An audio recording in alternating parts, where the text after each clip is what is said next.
डोभाल जी operation green leaf का plan table पर रखते हैं, लेकिन मोदी जी मना कर देते हैं। 26 मई 2014 मोदी जी के शपथ लेते ही आईएसआई का मेजर इकबाल और कई आतंकवादी ग्रुप प्लान बनाते हैं। नेपाल बॉर्डर से 60,000 करोड़ की नकली करेंसी भारत में भेजो। मकसद एक, भारत में तबाही। डोभाल साहब को जब यह खबर मिलती है, वो एक पल के लिए सन्न रह जाते हैं। इतने बड़े हमले की उन्होंने उम्मीद नहीं की थी। उसी वक्त सुबह होते होते यूपी के मशहूर गैंगस्टर अतीक को पुलिस उठा लेती है। डोभाल जी जानते थे, ऑपरेशन ग्रीन लीफ के बिना आतंकवाद को भारत में घुसने से रोकना नामुमकिन है। तो क्या था ऑपरेशन ग्रीन लीफ और क्यों था ये इतना जरूरी? आइए पूरी कहानी जानते हैं। खनानी भाई कई सालों से हिंदुस्तान में नकली नोट भेज रहे थे। ये काम उन्होंने इस्लामाबाद के एक मदरसे में बैठकर दाऊद और मेजर इकबाल के साथ मिलकर शुरू किया था और 2013 तक वे 11,000 करोड़ रुपए के नकली नोट हिंदुस्तान भेज चुके थे। एक भी नोट पकड़ा नहीं गया था और अब उनका अगला निशाना था कि मोदी जी प्रधानमंत्री ना बन सके। उस वक्त उनके पास एक ब्लूप्रिंट था जो किसी नेता ने उन्हें दिया था। वही नेता जिसके हाथों में कई अंगूठियां थीं और जिसकी एक ही शर्त थी कि उसके खिलाफ कभी कोई गवाह ना खड़ा हो। और खनानी ने वो शर्त मान ली, क्योंकि उसे पता था कि असली नोट का नक्शा मिलना इतना आसान नहीं होता। मेजर इकबाल ने रास्ता सुझाया था, नेपाल बॉर्डर, जहां से माल आसानी से यूपी में घुस सके। और यूपी में अतीक था, जिसका जाल इतना फैला हुआ था कि पैसा उसके रास्ते से जाए तो पूरे हिंदुस्तान में बिखर जाए। और इसी तरह 2014 से पहले 11,000 करोड़ के नकली नोट हिंदुस्तान भेजे गए ताकि मोदी जी प्रधानमंत्री न बन सके। लेकिन मोदी जी जीत गए। जब मई 2014 में मोदी जी ने शपथ ली तो उस रात इस्लामाबाद के उस तहखाने में बैठे सबके चेहरे पर एक ही भाव था कि 11,000 करोड़ पानी में गए। और दाऊद ने जो पहली बात कही वो ये थी कि हम गलत जगह खर्च कर रहे थे, गलत लोगों पर भरोसा कर रहे थे। इस बार ऐसा नहीं होगा। उस रात उन्होंने तय किया कि अब 60,000 करोड़ भेजे जाएंगे, और सिर्फ पैसा नहीं, साथ में हिंसा भी, ताकि देश एक साथ दो मोर्चों पर लड़े और कहीं न पहुंच सके। लेकिन मेजर इकबाल को एक और डर था जो उसने 2015 में सबके सामने रखा कि अगर 2017 में यूपी का चुनाव योगी के हाथ गया तो यूपी में उनका पूरा नेटवर्क खत्म हो जाएगा, अतीक समेत सब पकड़े जाएंगे और नेपाल बॉर्डर वाला रास्ता भी बंद हो जाएगा। इसलिए जो करना है वो 2017 से पहले करना होगा। दाऊद ने सुना और बस इतना कहा। तो नवंबर 2016 आखिरी मौका है। और इसी के साथ 9 नवंबर 2016 की तारीख तय हुई जब 6,000 करोड़ की पहली बड़ी खेप नेपाल बॉर्डर से यूपी में घुसनी थी। उरी सर्जिकल स्ट्राइक अभी कुछ ही हफ्ते पहले हुई थी और पूरा देश उस जोश में था जो बरसों बाद आया था, जब ये साबित हो गया था कि हिंदुस्तान अब सिर्फ बयान नहीं देता, घर में घुसकर मारता है। और ये बात पाकिस्तान को भी पता थी कि कुछ बदल गया है।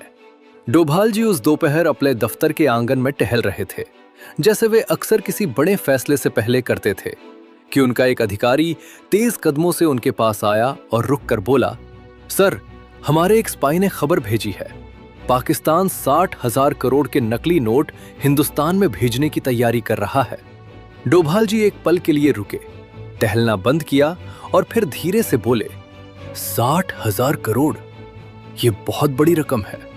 अगर ये पैसा हिंदुस्तान में आ गया तो हालात बहुत खराब होंगे, बाजार हिलेगा, लोग डरेंगे और जो स्थिरता अभी बनी है वो टूट जाएगी। वो फिर चलने लगे, लेकिन अब उनके कदमों में एक मकसद था। उरी के बाद भी इन्हें अक्ल नहीं आई, लेकिन इस बार हम इन्हें ऐसा सबक सिखाएंगे कि इनकी कभी हिम्मत नहीं होगी। फिर वे उस अधिकारी की तरफ मुड़े और बोले, स्पाई को तुरंत संपर्क करो और ये पता लगाओ कि 60,000 करोड़ के नोट छप चुके हैं या अभी छपने बाकी है, क्योंकि इस एक बात पर सब कुछ निर्भर करता है। अधिकारी मुड़ने लगा तो डोभाल जी ने एक बात और कही, मेरे पास एक प्लान है, ऑपरेशन ग्रीन लीफ। मैं इस बारे में प्रधानमंत्री जी को मनाने की कोशिश करता हूँ। मेजर शोभित शर्मा कोई आज के जासूस नहीं थे, वे कई सालों से पाकिस्तान में थे, उन्हीं लोगों के बीच, उन्हीं की भाषा में, उन्हीं की तरह जीते हुए, और इतने करीब थे कि जिन लोगों की खबरें वे दिल्ली पहुंचाते थे वे लोग उन्हें अपना आदमी समझते थे उन पर भरोसा करते थे और यही उनकी सबसे बड़ी ताकत थी। वे लियारी गैंग में शामिल थे। खानानी भाइयों से उनके अच्छे संबंध थे और मेजर इकबाल के साथ भी वे कंधे से कंधा मिलाकर काम करते थे और इसी वजह से 60,000 करोड़ वाली खबर सबसे पहले उन्होंने ही डोभाल जी तक पहुंचाई थी। अब उन्हें नया आदेश मिला था, ये पता करो कि नोट छप चुके हैं या अभी छप रहे हैं। मेजर शोभित शर्मा ने एक योजना बनाई। उन्होंने खानानी से मुलाकात की और मेजर इकबाल को भी साथ बुलाया और बातों बातों में ये बात छेड़ी कि नेपाल बॉर्डर का रास्ता अब पहले जितना सुरक्षित नहीं रहा। हिंदुस्तानी एजेंसियां उस रास्ते पर नजर रखने लगी है और अगर इतनी बड़ी रकम उसी पुराने रास्ते से भेजी गई तो पकड़े जाने का खतरा है। मेरे पास कई और रास्ते हैं, ऐसे रास्ते जो किसी की नजर में नहीं है। मैं ये पैसा हिंदुस्तान में सुरक्षित पहुंचा सकता हूं। खानानी कुछ देर उसे देखता रहा, फिर मेजर इकबाल की तरफ देखा और फिर बोला, पहले देखो। खानानी उन्हें एक फैक्ट्री में ले गया। मेजर शोभित शर्मा ने जो देखा वो उन्होंने पहले कभी नहीं देखा था। एक बहुत बड़ा गोदाम और उसमें करोड़ों रुपए के नकली नोट पहले से बंडल बंधे हुए, थैलों में भरे हुए, भेजे जाने के लिए तैयार, बस एक इशारे का इंतजार। नोट छप चुके थे। मेजर शोभित शर्मा ने चेहरे पर कोई भाव नहीं आने दिया। वे वहां खड़े रहे, गोदाम को देखते रहे और मन ही मन वो सब दर्ज करते रहे जो वे दिल्ली को बताने वाले थे।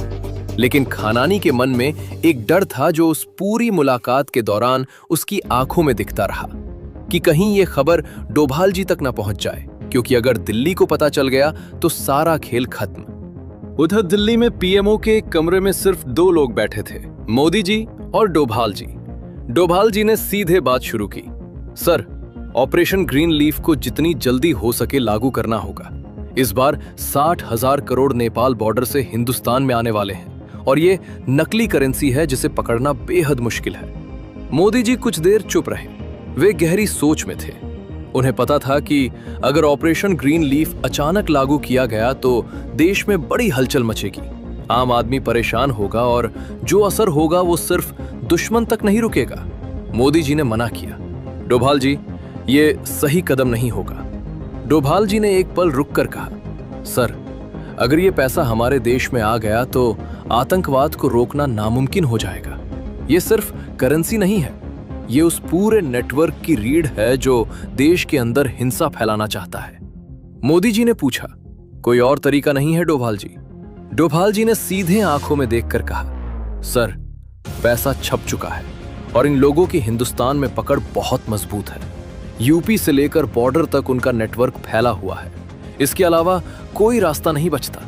फिर थोड़ा रुककर बोले, लेकिन सर, ऑपरेशन ग्रीन लीफ लागू करने से पहले यूपी में इनका नेटवर्क तोड़ना होगा, क्योंकि जब तक वो नेटवर्क खड़ा है तब तक ये पैसा किसी न किसी रास्ते से अंदर आता रहेगा। कमरे में चुप्पी छा गई। मोदी जी खिड़की की तरफ देखने लगे। बाहर दिल्ली थी और उनके कंधों पर एक ऐसा फैसला था जो करोड़ों लोगों की जिंदगी को छूने वाला था। 7 नवंबर की सुबह मेजर शोभित शर्मा की खबर डोभाल जी तक पहुंच चुकी थी। करेंसी छप चुकी है और 9 नवंबर को वो हिंदुस्तान में दाखिल होगी। डोभाल जी उसी सुबह यूपी के डीजीपी से मिले। कोई लंबी बैठक नहीं, कोई फाइल नहीं, सिर्फ एक निर्देश। पीएमओ से आदेश है, अतीक को जितनी जल्दी हो सके गिरफ्तार करना है। डीजीपी ने एक पल सोचा, फिर बोले, सर, अतीक का नेटवर्क बहुत बड़ा है। उसके पास ग्राउंड इंटेलिजेंस है, लोकल मूवमेंट पर पकड़ है और उसके आदमी हर थाने के इलाके में फैले हुए हैं। अगर हम बिना प्रॉपर सर्विलेंस और कॉर्डन के उसे अचानक उठाने की कोशिश करेंगे तो सांप्रदायिक तनाव और दंगे का खतरा है। डोभाल जी ने उन्हें सुना, फिर सीधे बोले, ये देश की सुरक्षा का सवाल है। अगर ये नहीं किया गया तो जो गड़बड़ी होगी वो किसी दंगे से बड़ी होगी। इसलिए जो भी तरीका अपनाना हो अपनाओ, जो भी रिसोर्स चाहिए मांगो, लेकिन ये काम जल्द से जल्द होना चाहिए। डीजीपी समझ गए कि ये एक रूटीन अरेस्ट नहीं थी, ये एक ऑपरेशन था जिसमें देरी की कोई गुंजाइश नहीं थी। उन्होंने वापस जाते हुए अपने स्पेशल टास्क फोर्स को अलर्ट पर रखने का आदेश दिया। सर्विलेंस टीमें तैनात हों, मूवमेंट ट्रैक हो और जैसे ही मौका मिले ऑपरेशन शुरू हो।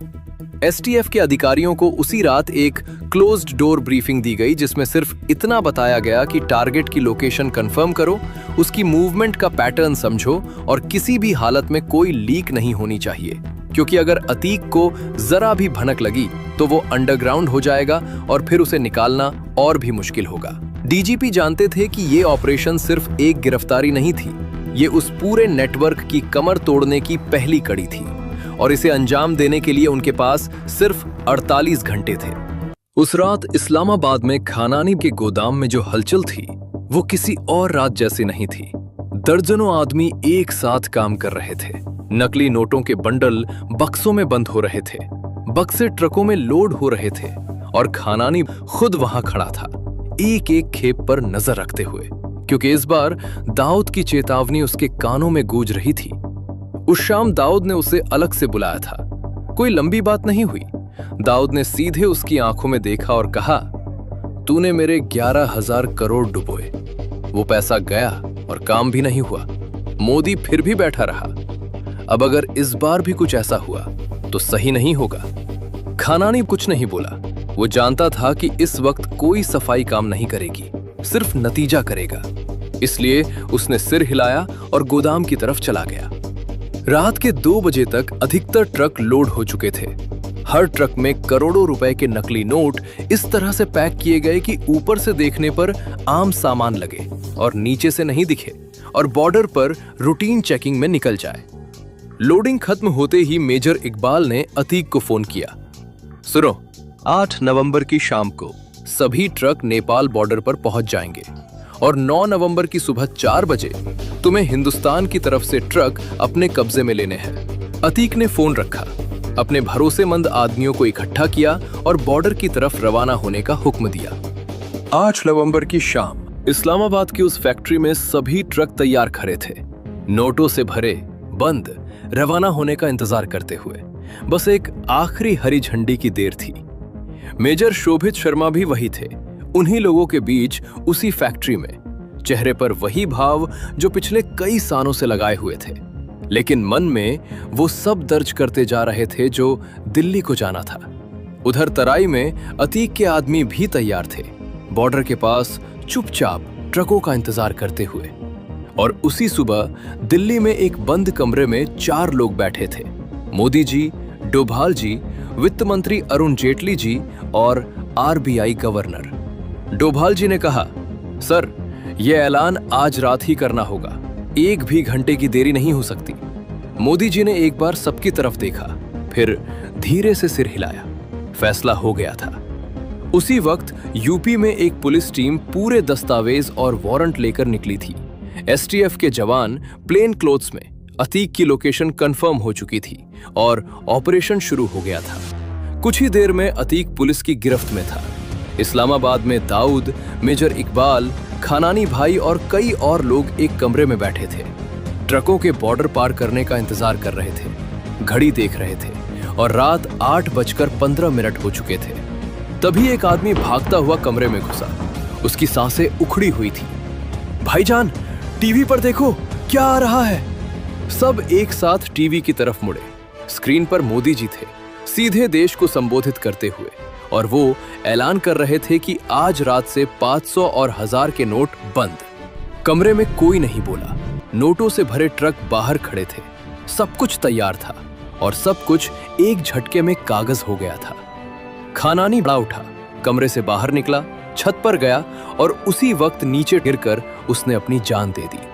उस रात हिंदुस्तान ने एक ऐसी लड़ाई जीती जो किसी मैदान में नहीं लड़ी गई थी। डोभाल जी ने वो किया जो एक सच्चे सेवक करते हैं, बिना शोर के, बिना श्रेय लिए, सिर्फ देश के लिए। और उनकी वो बहादुरी इतिहास के उन पन्नों में दर्ज है जो आम लोगों को कभी नहीं दिखते। और मोदी जी ने वो फैसला लिया जो शायद दुनिया का कोई और नेता उस वक्त नहीं ले सकता था। करोड़ों लोगों की तकलीफ जानते हुए भी देश की सुरक्षा को पहले रखा।